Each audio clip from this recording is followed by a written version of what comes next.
मेरा नाम रुद्र है। मैं कचहरी के बाहर सब्जी की एक छोटी सी रेड़ी लगाता था। रोज उसी भीड़ में एक नौजवान वकील आता, सादा से कपड़े पहने, झुकी हुई नजरें, चेहरे पर थकान लिए। न जाने क्यों मुझे वो बहुत ही गरीब लगता था। मैं उसे अक्सर बिना पैसे लिए फल खिला देता। लोग ताने मारते कि रुद्र, तू पागल है क्या? अपना नुकसान क्यों करता है? और मैं बस मुस्कुरा देता, क्योंकि इंसानियत को मैंने कभी भी नफे और नुकसान में नहीं तोला।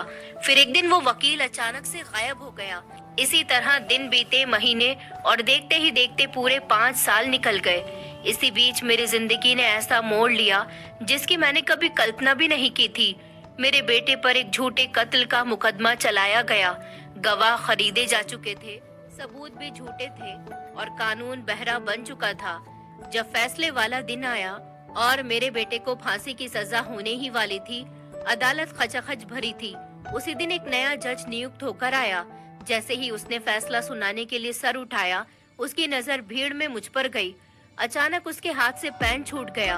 वो कुर्सी से उठा, फैसला सुनाने की जगह सबके सामने मेरे पास आया, क्योंकि 5 साल पहले कचहरी के बाहर जो भूखा सा नौजवान वकील जिसे मैं रोज फल खिलाया करता था, आज वही इस अदालत का जज था। मैं परेशान सा बरामदे में बैठा हुआ अपने कमरे की तरफ देख रहा था। आज मेरे बेटे का फैसला होना था। बेबुनियाद उस पर इल्जाम लगा दिया गया था कि उसने कत्ल किया है। हालांकि मेरा बेटा एक ऐसा इंसान था, वो किसी चींटी को भी मारने की हिम्मत नहीं रखता था, और उसको एक इंसान मारने के जुर्म में गिरफ्तार कर लिया गया था। आज उसको फांसी का ऑर्डर दिया जाने वाला था। मेरा दिल बहुत ज्यादा उदास हो रहा था। मैं अपनी पत्नी से बार बार यही बात कह रहा था कि इसको कुछ नहीं होगा, हम उसको बचा लेंगे। पर अब मुझे यकीन हो गया था, सामने की पार्टी बहुत जालिम है। उनके आगे मैंने हाथ भी जोड़े थे, मिन्नतें भी की थी कि मेरा सिर्फ एक ही बेटा है, ऐसा मत करिए, ये झूठ है, एक इल्जाम है, आपके बेटे का कत्ल किसी और ने किया है। पर उन लोगों ने हमें माफी नहीं दी थी। उनका कहना था कि बेटे 10 हों या फिर एक, बेटे की जगह हमेशा ऊंची होती है। हमारे घर का एक बेटा गया है, हम तुम्हारे घर की नस्ल ही बर्बाद कर देंगे। उनकी ये बातें मेरे दिल को चुभ गई थी। मेरी पत्नी की हालत बहुत ज्यादा खराब हो रही थी। मैंने उसको मना किया कि मैं तुम्हें नहीं लेकर जाऊंगा, पर हो सकता है कि आज माँ बेटे की आखिरी मुलाकात होती, इसलिए मैंने उसको मना नहीं किया। कुछ पल के बाद वो बाहर नहीं आई। तब मैं बुलंद आवाज में बोला कि कहाँ पर रह गई हो कोमल, आ जाओ ना, तुम्हें जाना नहीं है क्या? पर अंदर से आवाज नहीं आई थी। मेरा दिल थोड़ा सा अजीब हुआ। मैं फौरन से अंदर आया, पर सामने का मंजर देखकर मेरे होश उड़ गए थे। ऐसा लगता था कि जैसे किसी ने मेरे कदमों के नीचे से जमीन खींच दी हो। मेरी पत्नी शीशे के सामने बेहोश पड़ी हुई थी। दिल इतने ज्यादा तेजी से धड़क रहा था कि मैं अपने जज्बात ही नहीं बता सकता। मैं फौरन से तड़पकर अपनी पत्नी की तरफ बढ़ गया था और उसका चेहरा पकड़कर झंझोड़ दिया, पर वो बिल्कुल बेहोश थी। मैंने फौरन से अपने ससुराल में फोन करके खबर दी थी। मुझे कुछ समझ नहीं आ रहा था, मैं क्या करूं? मैंने कॉल की तो कॉल मेरे साले ने उठाई थी। वो फौरन से बोला कि अच्छा जीजू, मैं भी डॉक्टर को लेकर आ रहा हूं, आप दीदी को बिस्तर पर लेटाइए। मैंने बहुत मुश्किल से अकेले ही अपनी पत्नी को बिस्तर तक पहुंचाया। इस बीच मेरा साला डॉक्टर को लेकर आ गया था। वो ट्रीटमेंट करना शुरू कर चुके थे। कुछ देर के बाद मेरी पत्नी ने अपनी आंखें खोली और अगले ही पल तड़पकर इधर उधर नजर दौड़ाते हुए बोली कि मेरा बेटा कहाँ है, मेरा संजीव कहाँ है? उसकी हालत देखकर मैंने अपनी आंखें बंद की थी। मेरे हाथ पांव बिल्कुल ठंडे पड़ना शुरू हो गए थे। पर मेरी पत्नी अभी भी ऐसी हालत में ही थी। फांसी के बाद उसका क्या हाल होगा, सोचकर ही मेरे रोंगटे खड़े हो गए थे। मैं किसी के सामने रोता नहीं था, अपना दर्द किसी के सामने नहीं बताता, लेकिन जो हालत मेरी अंदर ही अंदर चल रही थी, ये सिर्फ मैं जानता हूँ। मैं सीधा उसके पास आ गया और उसका हाथ पकड़कर धीमी आवाज में बोला, अगर तुम इस तरह से करोगी तो हम केस कैसे लड़ेंगे? अदालत में हमारे इंतजार किया जा रहा होगा, न जाने वहाँ पर क्या फैसला होना है।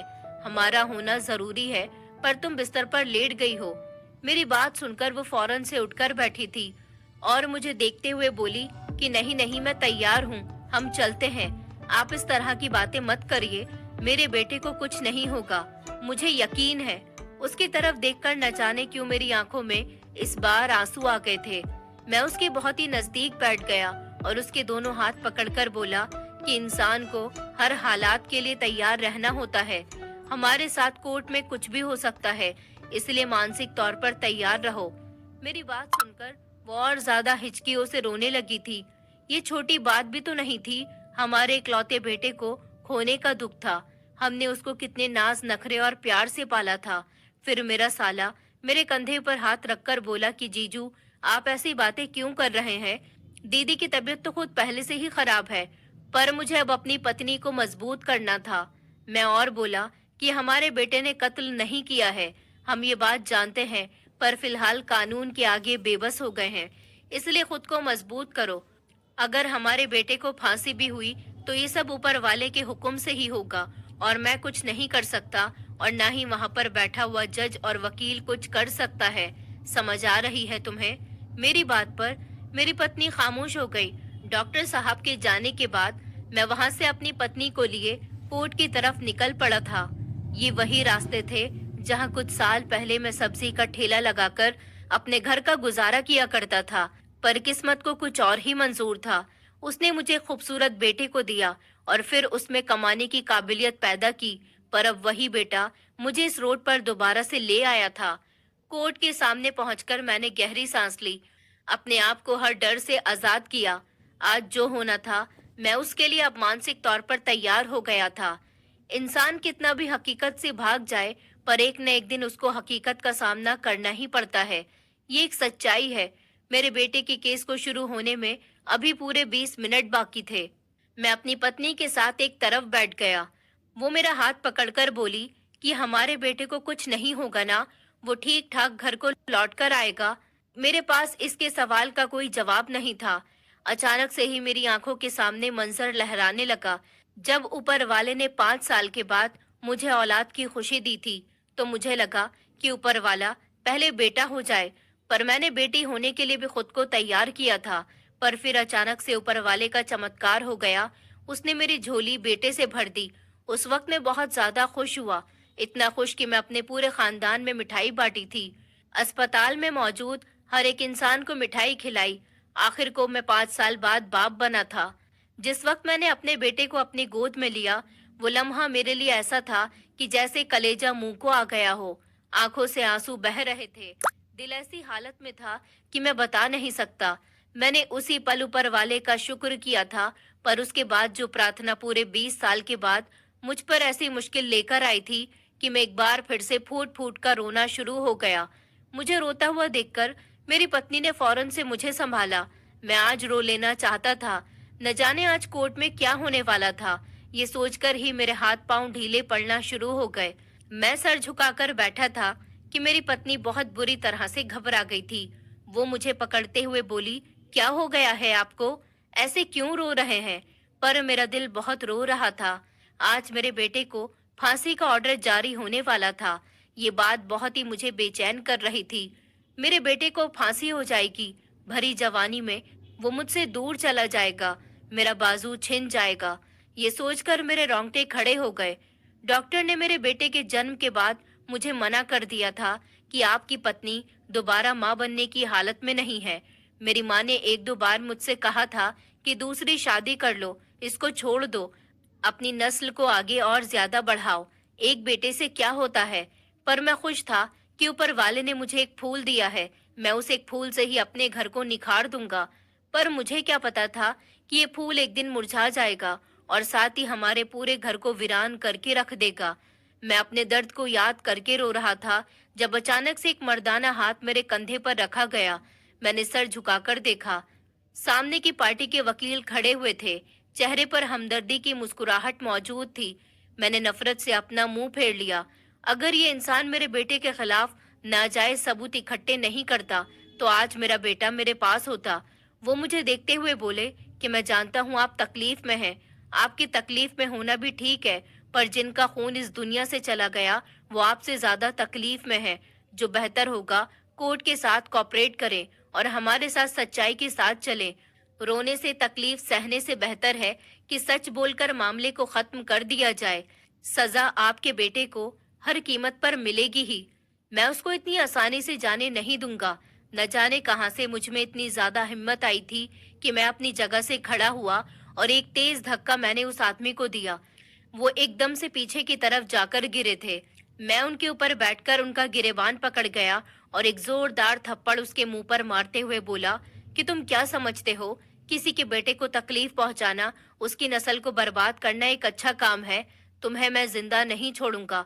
तुम्हें मैं ऐसी मौत दूंगा कि तुम 7 जन्मों तक तकलीफ को याद रखोगे। मैं उसका गला दबाने लगा था, पर अब लोग इकट्ठे हो गए थे और मुझे उनसे अलग कर दिया गया। जबकि वो वकील अपना कॉलर ठीक करते हुए बोला कि मैं तुम्हें देख लूंगा। अगर आज की सुनवाई में तुम्हारे बेटे को फांसी नहीं दिलाई तो मेरा नाम भी कुणाल नहीं है। ये कहते ही वो अंदर की तरफ चला गया था, जबकि मैं एक बार फिर से कंधे झुकाकर रोने लगा। मेरी पत्नी का भी यही हाल था। सारे लोग अब वहां से चले गए थे। मेरी पत्नी मुझे पकड़ते हुए बोली कि आपको क्या जरूरत थी उस पर हाथ उठाने की? ये अब जानबूझकर हमारे बेटे को नुकसान पहुंचाएगा। जबकि मैं तड़पकर बोला कि हम उसके आगे हाथ भी जोड़ते तब भी वो इन जालिमों का ही साथ देता। इन लोगों ने बस तय कर लिया है कि हमारे बेटे ने ही कत्ल किया है। अब हम किसी भी हद तक चले जाएं, कोई हमारा साथ नहीं देगा। अगर कोई हमारा साथ दे सकता है तो वो ऊपर वाला ही है। सिर्फ एक वही है जिस पर मुझे यकीन भी है। बाकी बेहतर वही जानता है। अभी हम दोनों पति पत्नी आपस में बातचीत ही कर रहे थे जब मुझे मेरा वकील सामने से आता हुआ नजर आया। फिर आकर उन्होंने नमस्ते किया, जबकि मैं नरम लहजे में बोला, क्या कुछ हुआ? क्या हमारा बेटा इस झूठे केस से निकल पाएगा? वो बोले कि बस आप प्रार्थना कीजिए, आज की सुनवाई हमारे हक में हो और हमें एक और तारीख मिल जाए। अगर आज फैसला हो गया तो मैं कुछ नहीं कर पाऊंगा। न जाने उस आदमी ने कैसे ये सबूत इकट्ठे किए हैं। हालांकि संजीव ने कुछ नहीं किया। उसने जो कहानी मुझे बताई है उसके मुताबिक ये केस झूठ की बुनियाद पर लड़ रहे हैं। मैंने सर हाँ में हिलाया। वो मुझे देखते हुए बोला, खैर अभी अंदर चलिए, कुछ ही देर में जज साहब आने वाले हैं और केस की सुनवाई शुरू होने वाली है। आज हम हिम्मत से काम लेंगे और जो सबूत मेरे पास है उन्हीं की बुनियाद पर हम लड़ेंगे। बाकी जो ऊपर वाला चाहता है वही होगा। उनकी बात सुनकर मेरा दिल बहुत ज्यादा मायूस हो रहा था। उन्होंने कोई ठोस हौसला नहीं दिया। इंसान हिम्मत के साथ लड़ सके। मैं अपनी पत्नी को लिए हुए कोर्ट के अंदर चला गया। अक्सर टीवी ड्रामों में दिखाया जाता है कि आलीशान कोर्ट खूबसूरत जगह, पर ऐसा कुछ भी नहीं होता। ये सब सिर्फ ड्रामा और फिल्मों में ही मौजूद होता है। हकीकत इससे अलग होती है। लोगों की भीड़, खौफनाक शक्ल के मुजरिम, वकीलों का ढेर, रोती हुई आंखें, खुश होते हुए होठ, डरे हुए चेहरे, कहीं शैतानी मुस्कुराहट, इसी तरह बहुत कुछ मौजूद था। और मैं और मेरी पत्नी एक तरफ बैठकर हम जज साहब का इंतजार करने लगे थे। कुछ लम्हे के बाद पुलिस ने मेरे बेटे को हथकड़ी लगाए हुए अंदर लाकर खड़ा कर दिया। मैं और मेरी पत्नी तड़पकर उसकी तरफ बढ़े थे, पर हमें पुलिस ने उस तक पहुंचने ही नहीं दिया। आज आखिरी सुनवाई थी। हम बड़े कोर्ट आए। आज मुलाकात मुमकिन नहीं थी। मैंने दाएं तरफ उस वकील को देखा था जो मुझे ही घूर कर देख रहा था। शायद वो उसका ही कारनामा था। उसने ही कोई सेटिंग चलाकर हमें अपने बच्चे से मिलने से भी रोक दिया था। मुझे अब दिल ही दिल में अफसोस हुआ कि काश मैं हाथ नहीं उठाता, अपने आप पर काबू रख लेता, तो अभी हम कुछ देर अपने बेटे से बात ही कर लेते। और मेरी पत्नी खामोशी से अपनी जगह पर वापस बैठ गई थी। हमारे वकील साहब मेरे बेटे के पास खड़े होकर अब हल्की आवाज में बातें कर रहे थे। मैंने नजर घुमाकर उन लोगों को देखा। मेरे बेटे पर कत्ल का इल्जाम लगाया गया था। मैं उन लोगों को देख रहा था कि काश उन लोगों के दिल में रहम आ जाए और ये मेरे बेटे को माफ कर दे। पर काश हमारे हमेशा पूरे नहीं होते। काश हमेशा काश ही रह जाते हैं। अभी हम यही सब कुछ सोच रहे थे जब जज के आने का ऐलान हो गया। काफी लोग अपनी जगह से उनके रेस्पेक्ट में खड़े हो गए थे। मेरा बिल्कुल दिल नहीं चाह रहा था आज किसी भी आदमी को इज्जत देने का या किसी से भी नरमी से पेश आने का। आज मेरा बेटा मुझसे दूर होने वाला था। मेरा दिल बार बार इस बात की गवाही दे रहा था कि आज कुछ बुरा होगा और इतना ज्यादा बुरा होगा कि मैं बर्दाश्त नहीं कर पाऊंगा। मैंने सोच लिया था कि अगर मेरा बेटा हमें छोड़ कर गया, मैं भी इस दुनिया में नहीं रहूंगा। अगर मैं इसका केस नहीं जीत पाया, मैं एक बाप नहीं हूँ। मैंने आखिरी हद तक लड़ाई नहीं की थी, पर मैं जानता था कि मैं आखिरी हद तक लड़ रहा था। मैं एक एक पैसा भी मेरे बेटे के केस में लगा चुका था। बस मैं किसी भी तरह से अपने बेटे को बचाना चाहता था, पर अब सब कुछ बेमतलब लग रहा था। जज साहब के आने के बाद सुनवाई शुरू हो गई। दूसरी पार्टी का वकील खड़े होकर जज के सामने बोलना शुरू हो गया। युवराज के घर वाले इंसाफ चाहते हैं। मुजरिम के पास कोर्ट के बाहर युवराज के घर वालों को धमकी भेज रहे हैं। उनके पास कुछ नहीं है, न पीछे कोई भारी सपोर्ट है और न ही पैसा, पर उसके बावजूद भी वो गुंडागर्दी खत्म नहीं हो रही। उनमें जरा भी रहम नहीं आ रहा। अगले आदमी को ये जानवर समझ रहे हैं। तुमको लगता है उनका बेटा किसी भी इंसान को मार दे और उनके बेटे को आराम से रिहाई मिल जाए? ये मुमकिन है। ये समझते हैं कि कानून खेलने का नाम है, पर जब कानून को अच्छी तरह समझा दिया है, कानून खेलने का नाम नहीं है बल्कि समझने का नाम है। जज साहब, उन्होंने अभी कोर्ट के बाहर सैकड़ों लोगों के बीच मुझ पर हाथ उठाया, सिर्फ इसलिए कि मैं उनको समझाने गया था कि आप इस तरह से मेरे क्लाइंट को धमकी नहीं दें। उनका बेटा भी गुंडा है और ये सब खुद गुंडागर्दी पर उतर आए हैं। फिर ये सब मामूली बातें हैं। हम सीधा मुद्दे की बात पर आते हैं। मुझे बिल्कुल अंदाजा नहीं था ये इंसान बाहर हुई लड़ाई को इस तरह से इस्तेमाल करेगा और उसे ही मोहरा बना लेगा। आपके पास सब सबूत मौजूद हैं, मेडिकल रिपोर्ट्स, फिंगरप्रिंट्स, हर एक चीज रहेगी। सीसीटीवी फुटेज आज वो भी हमने जमा करवाई है। युवराज के घर वालों का कहना है हमारे बेटे से उनके बेटे का याराना बहुत अच्छा था। दोनों एक दूसरे के घर पर आते जाते थे, पर फर्क इतना था, युवराज का घराना अमीर और मुजरिम का घराना गरीब है। उसके पापा पहले से कोर्ट के बाहर ही रेड़ी लगाकर अपना गुजारा करते थे। युवराज की ही मदद की वजह से उनके बेटे को नौकरी मिली, तब कहीं जाकर उनके हालात बेहतर हुए और ये काम उन्होंने शुरू कर दिया और अब बाहर समोसे बेचने लगे हैं। ये सब बताने का मकसद सिर्फ इतना है कि केस की नींव अच्छी तरह समझ आ जाए। वो और बोला, इन दोनों के बीच एक लड़की भी आ गई थी। वो लड़की खूबसूरत है और बहुत ही अच्छे घराने से ताल्लुक रखती है। वो युवराज को बहुत पसंद करती थी और ये बात संजीव को बर्दाश्त नहीं हो रही थी। संजीव ने अपने दोस्त से अपने प्यार के बारे में बता दिया था कि मैं इस लड़की को चाहता हूँ, तुम भूल जाओ, तुम अपने लिए किसी और को देख लो। पर युवराज भी उस लड़की को पसंद करता था। दोनों के बीच इस बात को लेकर झगड़ा इतना ज्यादा बढ़ गया। दोनों एक दूसरे से मिलना बंद कर चुके थे। ये दोनों एक दूसरे के बिना एक पल भी नहीं रहते थे, लेकिन इस लड़की की वजह से रिश्ता बर्बाद हो गया। संजीव ने अलग से उस लड़की से बात करने की कोशिश की, मुलाकात करने की कोशिश की, पर वो लड़की युवराज में इंटरेस्टेड थी। और फिर वो हुआ जिस बात का किसी को अंदाजा भी नहीं। संजीव ने बहुत ही मीठे बनकर युवराज को खाली फ्लैट पर बुलाया। इत्तेफाक के तौर पर उस फ्लैट के बिल्कुल सामने वाले घर में कैमरास लगे हुए हैं। फ्रंट कैमरा उनका कुछ दिनों से खराब है, जिस वजह से कत्ल की वीडियो नहीं बन पाई, पर जहां से ये सब गुजरे वो हिस्सा कैप्चर हुआ है जो मैंने आपके पास जमा करवाया। उसी फ्लैट पर उन्होंने युवराज की बंदूक से उनको 3 गोलियां मारी और वहां से फरार हो गए। बंदूक पर मौजूद उनके फिंगरप्रिंट और कमरे की फुटेज सब कुछ आपके पास जमा करवा दिया गया है। पिछली सुनवाई में जज के सामने लड़की को पेश कर दिया गया। वो रिपोर्ट भी आपको मिल चुकी होगी। वो और कुछ कह रहे थे, इससे पहले ही मेरा वकील खड़ा हो गया, पर जज ने उसको खामोश करवा दिया। वकील साहब और बोले, अब मैं मुजरिम के पापा को कटघरे में बुलाना चाहता हूँ। हमें उनसे कुछ सवाल जवाब करने हैं जो बाकी केस के हिस्से से जुड़े हुए हैं। आपकी इजाजत है? जज ने जैसे ही इजाजत दी, मुझे फौरन बुलाया गया। मैं झुके हुए कंधों के साथ कटघरे में खड़ा हो गया। जब अचानक से जज साहब अपनी जगह से खड़े हुए, सब लोग उनको ही देख रहे थे। वो अपनी जगह से उठकर मेरे पास आए और झुककर मुझे नमस्ते किया, जबकि मैं उनको अब करीब से देखने लगा। अगले ही पल उन्होंने हाथ पकड़कर मुझे कटघरे से बाहर निकाला और गले लगा लिया। मैं बिल्कुल सुन्न हो गया था। वो इंसान जो इतने बड़े कोर्ट का जज हो, वो आपको ऐसे गले लगा ले, आपके कैसे जज्बात होंगे, मैं अपनी ही ये हालत बता भी नहीं सकता। मुश्किल है। वो मुझे देखते हुए बोले, आपने पहचाना? मैंने सर नामे हिलाया। वो बोले, अरे मैं आरुष हूँ, कुछ याद आया? मैंने इस बार भी सर नामे हिलाया। वो बोले कि कोई बात नहीं, ये सुनवाई खत्म हो जाए, हम बैठकर बात करते हैं।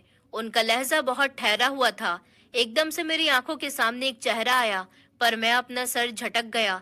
ऐसा मुमकिन ही नहीं था, इतने बड़े कोर्ट का जज वो इंसान हो।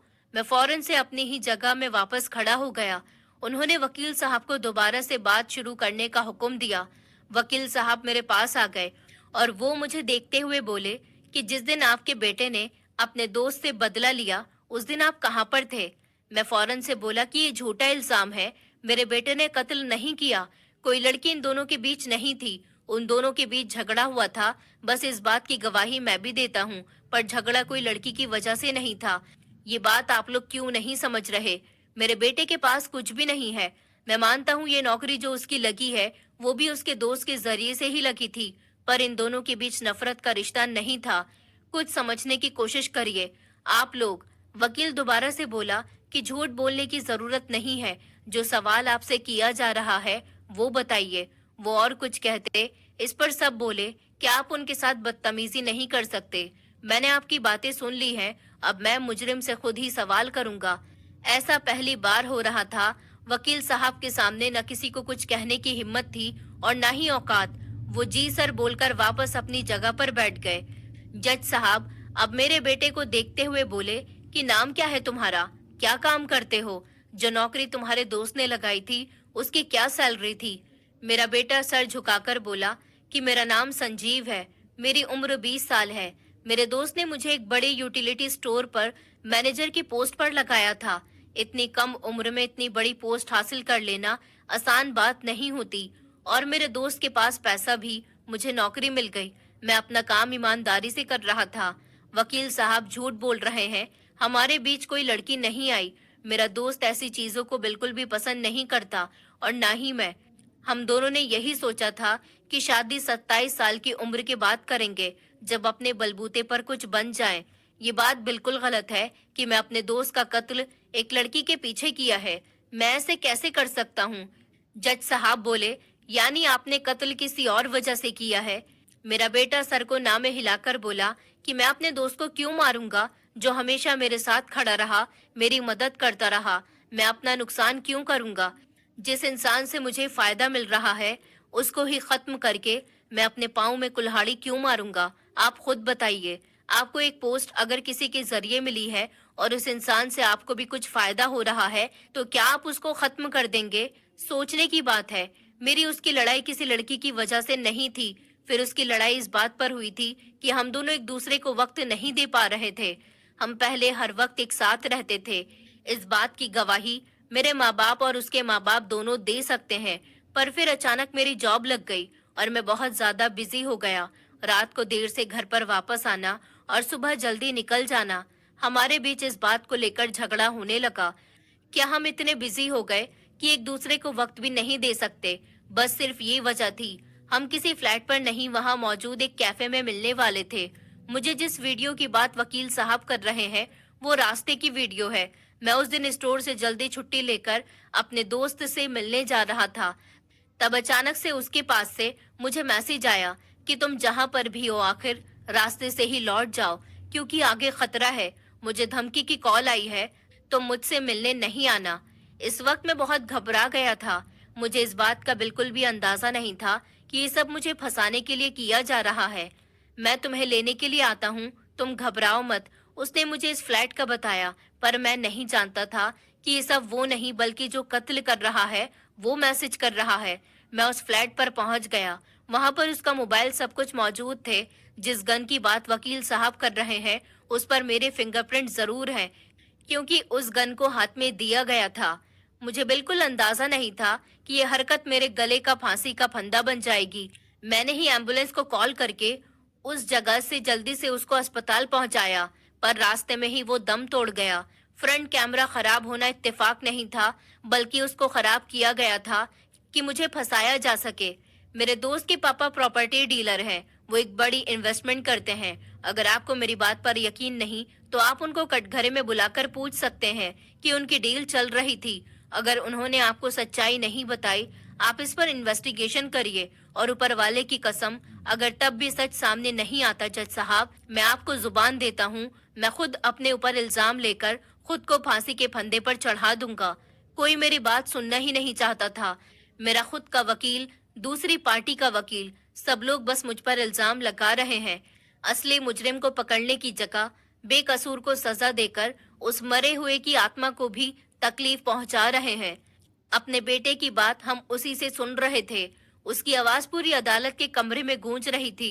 जज साहब ने तेज आवाज में हुक्म दिया, अब कटघरे में युवराज के पापा को भी बुलाया जाए। मैं अब अपनी पत्नी के साथ जाकर खामोशी से बैठकर सब मंजर देखने लगा। वो कटघरे में आए, वकील साहब फौरन से खड़े होने लगे, पर जज ने उनसे भी सवाल किए। वो खुद उनको देखते हुए बोले कि अब आप बताइए, जो बात इस लड़के ने बोली है उसमें कितनी सच्चाई है। वो कुछ पल खामोश रहे और फिर बोले, मेरा वहां ध्यान नहीं गया, आप ठीक बोल रहे हैं। मैं प्रॉपर्टी डीलर हूँ और इसी कारण से ही मेरे कुछ मामलात खराब चल रहे हैं। तो उन्होंने मुझे सीधी सीधी धमकी दी थी कि अगर मैंने उनके फ्लैट पर पैसे नहीं लगाए, वो मेरे खानदान के किसी मेंबर को मार देंगे। और एक डील हम दोनों के बीच ऐसी चल रही थी जिसमें हमें आधा आधा हिस्सा मिलना था, पर वो मुझसे कह रहे थे कि वो खुद 60% रखेंगे और मुझे 40% देंगे। इस बात पर हमारी लड़ाई काफी हो गई और फिर कांटेक्ट खत्म हो गया। कुछ दिनों पहले मुझे अपने एक प्रॉपर्टी डीलर के जरिए पता चला, जिस प्रॉपर्टी से मुझे 40% हिस्सा मिलना था वो पूरी उन्होंने अपने नाम करवा ली है और मुझे उस प्रॉपर्टी से बेदखल कर दिया गया।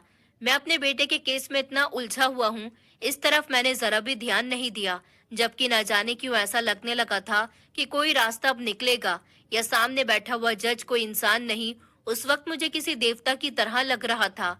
उन्होंने मेरे बेटे को देखा और बोले कि मैं एक तारीख देना चाहता हूँ, आप लोग सब बातें छोड़कर इन बातों पर ध्यान दे, ये मेरा हुक्म है। अब करण के खिलाफ सबूत इकट्ठे करें जिनसे आपकी डील चल रही थी, क्योंकि केस की कुछ पहलू बदल रहे हैं। ये लड़का बेकसूर है, इसको फंसाया जा रहा है।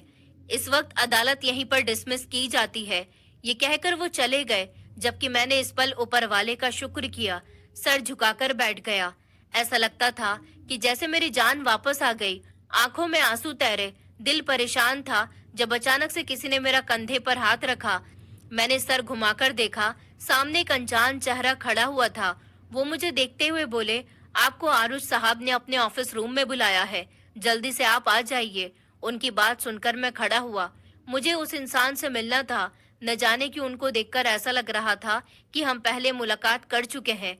मैं अपनी पत्नी के साथ उनके ऑफिस की तरफ बढ़ गया। दरवाजे पर दस्तक दी, अंदर से इजाजत मिल गई। मैं अपनी पत्नी के साथ अंदर दाखिल हुआ। कमरा बहुत खूबसूरती से सजा हुआ था और वो खिड़की के सामने खड़े हुए थे। मैं उनकी पीठ ही देख रहा था। मैं दिल से उनका शुक्र करना चाहता था। अगर आज वो सवाल नहीं करते, आज वो दूसरी पार्टी के वकील को खामोश करवाकर खुद को आगे बढ़कर सवाल न पूछते, तो मेरा बेटा कभी भी कुछ नहीं बोल पाता और सच्चाई ऐसे ही दबी हुई रहती।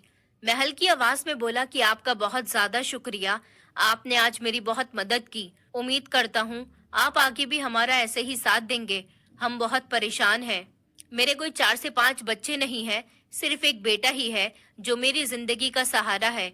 अगर उसको कुछ हो गया, हम कहीं के भी नहीं रहेंगे। मेरी बात सुनकर वो बोले कि ऐसा क्यों कहते हो?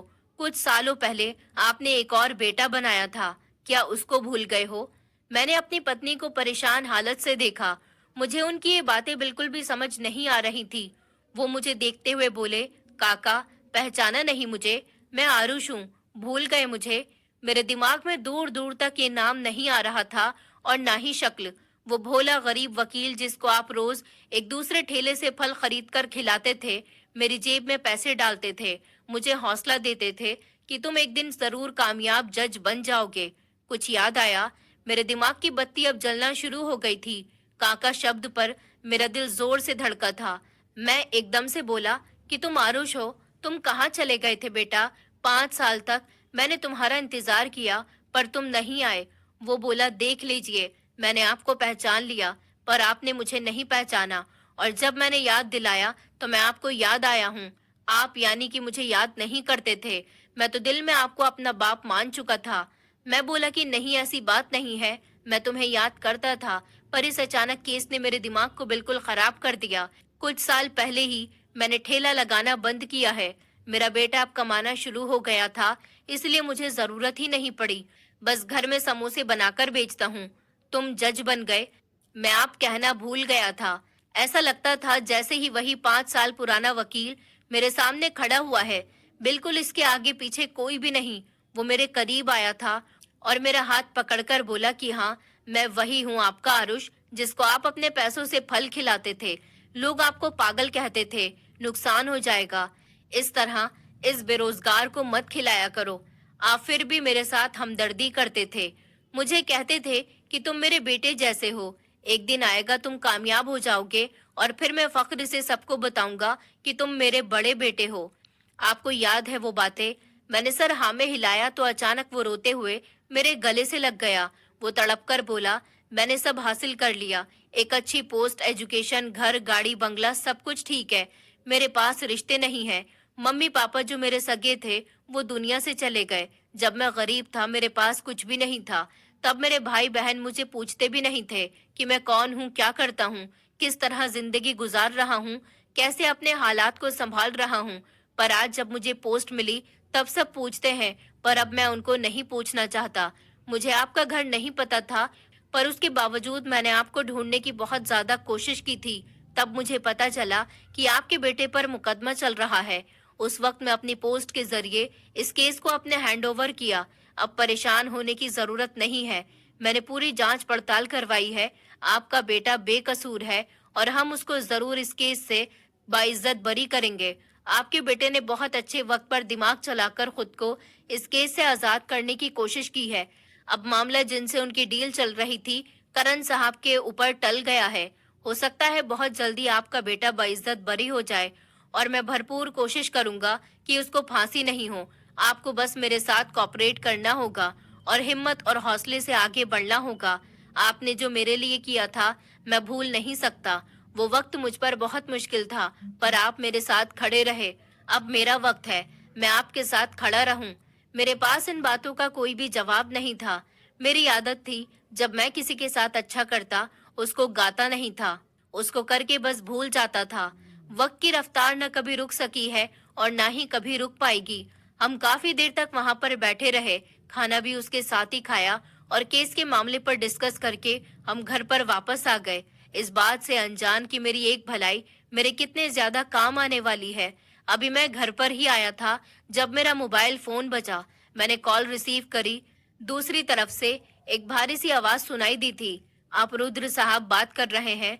मैंने जी बोला। दूसरी तरफ से कुछ लम्हे सन्नाटा रहा, फिर ऐसा लगता था जैसे आपस में कोई बात कर रहा हो। कुछ पल के बाद वो बोले कि आरुष सर ने हमें आपका नंबर दिया है और हमें हुक्म दिया है कि आपका केस हम देखें। आपके पहले वकील को हटा दिया गया। उनकी फीस की आपको टेंशन लेने की जरूरत नहीं है। सब चीज हमने अपने हाथ में ले ली है। बस आपकी हमें मदद की जरूरत है और इजाजत की। क्या हम ये केस लड़ सकते हैं? और उसका नाम सुनते ही जल्दी से मैंने फोन से बोला कि जी, जैसा आपको ठीक लगे। दूसरी तारीख हमें एक हफ्ते बाद की मिली है। बस कुछ भी करके मेरे बच्चे को रिहाई दिलवा दे। मेरा बेटा बेकसूर है, उसने कोई कत्ल नहीं किया। हम बहुत ज्यादा शरीफ लोग हैं। वो अपने दोस्त से बहुत प्यार करता था। मेरा बेटा उसकी मौत से बिल्कुल टूट गया था, पर अचानक उस पर इतना बड़ा इल्जाम लगा। वो खुद हैरान है। आपको हमारी जैसी भी मदद चाहिए, जिस वक्त भी मदद चाहिए हम देंगे। बस आप मेरे बेटे को बचा लीजिए। मेरी बात सुनकर दूसरी तरफ एक बार फिर से खामोशी छा गई और अब उसकी आवाज कान से टकराई कि आप क्यों परेशान हो रहे हैं काका? मैंने आपसे वादा किया है ना, मेरे भाई को कुछ भी नहीं होगा। उसको अपना छोटा भाई बोला है। आप टेंशन क्यों ले रहे हैं? आप जानते हैं मुझे आपकी आवाज बिल्कुल पसंद नहीं। आप मुझे खुशी अच्छे लगते हैं। उसका जज मैं हूँ। उसको किस तरह से इल्जाम से निकालना है ये मेरी जिम्मेदारी है। आप बिल्कुल भी टेंशन मत लीजिए कि आपके साथ उसको इस केस से भी इज्जत बरी किया जाएगा और उसके असली मुजरिम को सजा पहुंचाई जाएगी। आप टेंशन नहीं लीजिए। उसकी बात सुनकर मेरा दिल थोड़ा सा हल्का हो गया, पर न जाने क्यों बहुत घबराहट हो रही थी। मैं जब जब अपनी पत्नी को देख रहा था, मुझ में हिम्मत और हौसला बुलंद हो रहा था। जब से हम उससे मिले थे, कहीं न कहीं जिंदगी में अमन और सुकून आ गया। वक्त की रफ्तार तेजी से चल रही थी। मैं अपने वकील के साथ जब तक था, हर रोज उसको पैसे देता, कभी किसी बात के, कभी किसी चीज के लिए। लेकिन एक हफ्ते से आरुष ने जो वकील करवा दिया था, उसको मैंने एक भी पैसा नहीं दिया। खुद से मैं रोज उनको कॉल करके मालूम नहीं करता। उसके अलावा वो मुझे फोन करके भी परेशान नहीं करते। न जाने किस तरह ये केस हैंडल किया जा रहा था, मुझे खुद पता नहीं था। आज मेरे बेटे की आखिरी सुनवाई थी। आज फैसला होना था। मुझे इस बात का 100% यकीन था। मैं और मेरी पत्नी कोर्ट पहुंच गए। हमारे जाते ही केस शुरू हो गया। मैं अपने बेटे को देखकर हैरान रह गया। कपड़े बिल्कुल साफ सुथरे पहने हुए थे, चेहरे पर तसल्ली थी। बाल कटे हुए थे। शायद ये सब आरुष की बदौलत ही हुआ था। केस शुरू हो गया। जब हमारे वकील ने बोलना शुरू किया, वो सामने वाले वकील को बिल्कुल खामोश करवा गया। करण साहब को कटघरे में बुलाया गया था और फिर वही हुआ जो मेरे बेटे ने बोला। उनकी सब रिकॉर्डिंग निकल गई। उसमें साफ साफ धमकियां मौजूद थी। और फिर उस आदमी को मेरे वकील ने इतना ज्यादा प्रेशराइज करा कि उसने सच अपने मुंह से खुद ही कन्फेस कर लिया कि हाँ, मैंने ही उनके बेटे को कत्ल किया और अपना पूरा प्लान बनाकर मेरे बेटे को फंसा दिया गया। उस वक्त मेरा दिल चाह रहा था मैं सामने खड़े हुए इंसान को अपने हाथ से गोली मार दूं, जिसने मुझे, मेरी पत्नी, मेरे बेटे, हम सबको इतना ज्यादा परेशान किया था जिसकी हद नहीं है। जज साहब ने, यानी कि आरुष ने, इस पर फैसला दे दिया। मेरे बेटे को कोर्ट से बाइज्जत बरी किया गया और करण साहब को फांसी का ऑर्डर जारी कर दिया गया। सामने की पार्टी ने खड़े होकर मेरे बेटे से माफी मांगी, जबकि वो घुटनों के बल बैठकर खूब रोया था। इतनी तेजी से रो रहा था कि आरुष अपनी कुर्सी छोड़कर मेरे बेटे के पास आया और उसको गले से लगा लिया। वो इस बात के लिए नहीं रो रहा था कि उसको इतने महीने थाने में बंद रखा गया। वो इस बात पर रो रहा था कि उसका दोस्त नहीं रहा। इतनी तकलीफों के बाद भी वो नहीं रहा। उसके शब्द मेरा कलेजा चीर गया। आरुष अब बिल्कुल मेरे बेटे की तरह है। अक्सर वो हमारे साथ खाना खाता है, कभी कभी हमारे घर ठहरता है। उसकी बदौलत मेरे बेटे को एक अच्छी नौकरी भी मिली। मैंने अपना एक छोटा सा कारोबार उसी की वजह से कर पाया। इंसान जब बेध्यानी में कोई भलाई करता है और ऊपर वाले से उस भलाई का कोई फल नहीं मांगता, ऊपर वाला उसे भलाई का बहुत बड़ा सिला देते हैं। मेरे आस पड़ोस के लोग मुझे रोकते थे कि इसको खिलाने की जरूरत क्या है, और मैं ये बोलकर खिलाता था कि बेचारा भूखा है, किसी के पेट में अनाज चला जाएगा, वो भी मेरी वजह से मुझे खुशी होगी। और आज इस भलाई का बदला मुझे इतने बड़े इनाम की सूरत में मिला था। मैं सब सुनने वालों को यही मैसेज देना चाहता हूँ कि भलाई करो, दरिया में डाल दो। गुड़ गाने की जरूरत नहीं है और ना ही किसी मतलब से करने की जरूरत है, क्योंकि ऊपर वाला भलाई करने वालों को बड़े इनाम देता है। मैंने उस दिन आरुष को गले लगाया तो पहली बार महसूस हुआ कि कुछ रिश्ते खून से नहीं, वक्त और हालात से बनते हैं। वो मेरे सीने से लगा तो ऐसे रोया था जैसे बरसों की भूख, बरसों की थकान, बरसों की बेबसी एक साथ बाहर आ रही हो। उस पल मुझे जज नहीं दिख रहा था, मुझे वही लड़का दिख रहा था जो कचहरी के बाहर मेरी रेहड़ी के पास खड़ा रहता था, नजरें झुकाए हुए। मुझे आज भी याद है, वो हमेशा दोपहर के बाद आता था। सुबह शायद उसके पास खाने के पैसे होते होंगे, पर दोपहर तक जेब खाली हो जाती थी। वो कभी सीधे कुछ नहीं मांगता था, बस खड़ा रहता, फल देखता, फिर धीरे से पूछता, काका आज कौन सा ज्यादा मीठा है। मैं समझ जाता था। कभी कभी मैं जानबूझकर ज्यादा फल तोल देता था। वो बोलता, अरे काका ये तो ज्यादा हो गए। फिर मैं हंसकर कहता, हुए नहीं, मैंने किए हैं वकील साहब। उसकी हंसी में खुशी नहीं होती थी, बस शुक्रिया होता था। कई बार मैंने देखा वो फल खाने से पहले आसपास देखता कि कोई देख तो नहीं रहा, जैसे गरीब होना भी कोई गुनाह हो। एक दिन मैंने उससे पूछा था, बेटा तुम्हारा घर कहाँ है? उसने बस इतना कहा कि किराए का है काका, मेरा नहीं। उस दिन पहली बार मुझे उसकी आंखों में आंसू दिखे थे। उसने बताया था कि माँ बाप बहुत पहले चले गए, रिश्तेदारों ने पढ़ाई में साथ नहीं दिया, बस कानून की किताबें थी और एक जिद कि एक दिन इतना काबिल बनेगा कि कोई उसे कमजोर समझने की हिम्मत ना करे। मैंने तब उसके सर पर हाथ रखा था कि ऊपर वाला देर करता है, अंधेर नहीं। मुझे नहीं पता था कि मेरी ये भलाई उसका इतना साथ भी देगी। फिर एक दिन वो अचानक आना बंद हो गया और मैं रोज उसकी राह देखता रहा। रेड़ी लगाता, फल सजाता और आंखें उसी मोड़ पर टिकाए रखता था जहां से वो आता था, पर वो नहीं आया। ऐसे ही दिन, महीने, साल बीतते चले गए। मैंने सोचा कि शायद वो शहर छोड़ गया होगा, शायद हार गया होगा, या शायद जिंदगी ने उसे कहीं और मोड़ दिया होगा। पर सच ये था कि वो हारा नहीं था, वो खुद को मजबूत बना रहा था। आज जब उसने मुझे बताया कि उसने कितनी रातें भूखे पेट पढ़ाई की, कैसे छोटे छोटे काम किए, कैसे अपमान सहा, कैसे एक बार कोर्ट के बाहर किसी ने उसे धक्का देकर कहा था कि गरीब वकील से क्या उम्मीद रखे, तो मेरा सीना भर आया। उसने कहा कि काका, जिस दिन मैं जज बना सबसे पहले आपकी शक्ल मेरी आंखों के सामने आई थी। मैं आपको ढूंढना चाहता था पर डरता था कि कहीं आप मुझे भूल न गए हों। मैंने उसका चेहरा दोनों हाथों में लेकर कहा कि बेटा, इंसान भूखा रह सकता है, पर जिसने उसे वक्त पर रोटी दी हो उसे कभी नहीं भूलता। उस पल मुझे समझ आया, मैंने उस दिन फल नहीं खिलाए थे, मैंने एक टूटे हुए इंसान को उम्मीद दी थी और आज वही उम्मीद मेरे बेटे की जान बनकर मेरे सामने खड़ी थी। जब आरुष थोड़ा संभला तो उसने खुद को मुझसे अलग किया। उसकी आंखें लाल थी पर आवाज में अब कपकपाहट नहीं थी। वो जज की कुर्सी की तरफ नहीं गया बल्कि खिड़की के पास जाकर खड़ा हो गया। बाहर अदालत की भीड़ दिख रही थी, वही जगह जहां कभी मेरी रेड़ी लगती थी। उसने गहरी सांस ली और बोला, काका, कि आपको पता है उस रेड़ी ने मुझे कानून से ज्यादा इंसान बनाया था। उस पल मैं चुप रहा क्योंकि कुछ बातें सुनी जाती हैं, बोली नहीं जाती। वो बोला कि जब पहली बार वो शहर आया था तो उसके पास सिर्फ एक बैग था। उसी बैग में 2 जोड़ी कपड़े, कुछ किताबें और माँ की दी हुई एक पुरानी तस्वीर। रात को वो उसी से बातें करता था। उसने कहा, काका, लोग कहते हैं कि भूख आदमी को चोर बना देती है, पर मेरे लिए भूख एक याद थी। हर बार जब पेट जलता था मुझे आपकी आवाज याद आती थी कि खाली पेट दिमाग नहीं चलता बेटा। मैं इसीलिए पढ़ता रहा ताकि कभी किसी का पेट और इंसाफ दोनों भूखे न रहें। उसने मुझे बताया कि एक बार उसने आत्महत्या तक का सोचा था। उस दिन उसे लगातार 3 जगह से काम के लिए मना कर दिया गया। वो उसी फ्लैट के पास खड़ा था जहां आज युवराज की मौत हुई थी। मैंने पहली बार महसूस किया कि जिस जगह को मैं रोजी रोटी समझता था, किसी और के लिए वो जिंदा रहने की वजह थी। आरुष अचानक मेरी तरफ मुड़ा और बोला, काका, जब मैं जज बना तो पहली बार कुर्सी पर बैठते हुए मेरे हाथ कांप रहे थे। मुझे डर लग रहा था कि कहीं मैं भी उन लोगों जैसा न बन जाऊं जो गरीब को देखकर फैसला बदल लेते हैं।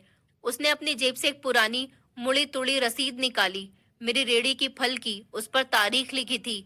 बोला, मैं इसे हर सुनवाई से पहले देखता हूँ ताकि याद रहे कि कानून से पहले इंसान जरूरी है। उस पल मेरी आंखों से आंसू बह निकले। मैंने कभी सोचा भी नहीं था कि मेरा नाम किसी फाइल में नहीं, किसी के जमीर में लिखा होगा।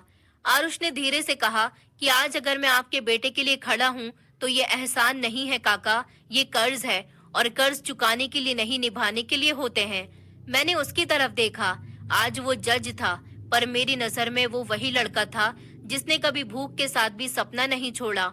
और उस दिन मुझे यकीन हो गया, जिस इंसान को सही वक्त पर सहारा मिल जाए वो एक दिन दूसरों का सहारा बन ही जाता है। फैसले के कुछ दिन बाद जब जिंदगी अपनी रफ्तार में लौटने लगी तब मुझे समझ आया कि सबसे मुश्किल काम बेगुनाह साबित होना नहीं होता, सबसे मुश्किल होता है फिर से नॉर्मल इंसान बन पाना। संजीव आजाद था पर आजादी उसे हल्की नहीं लग रही थी। वो हंसता था, बात करता था, काम पर जाता था, पर उसकी आंखों में कहीं न कहीं एक खालीपन रह गया था। दोस्ती को खोने का, उस इंसान का जो चाहे गलत रास्ते पर गया हो पर कभी उसका अपना था।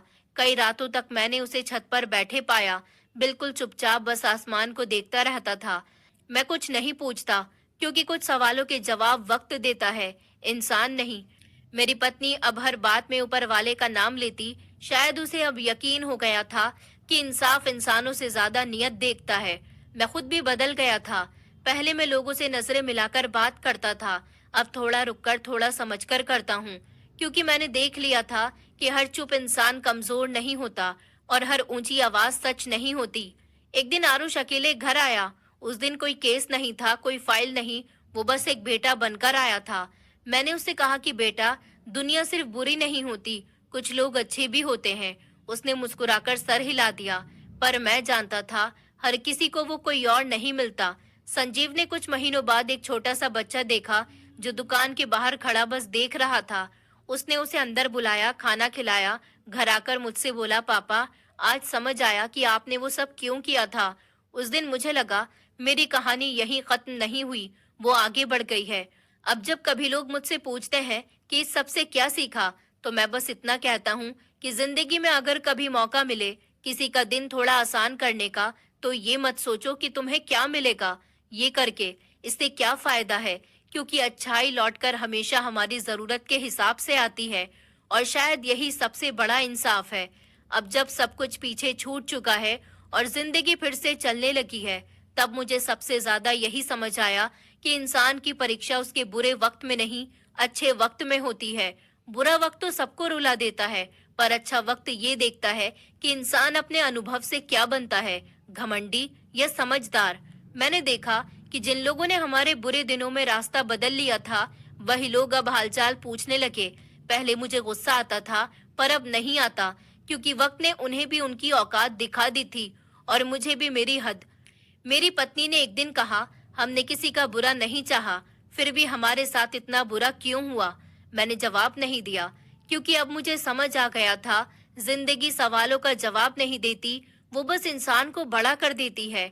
आरुष जब भी आता है, मेरे पैरों में बैठता है, लोग उसे जज देखकर खड़े होते हैं और वो मुझे देखकर झुक जाता है।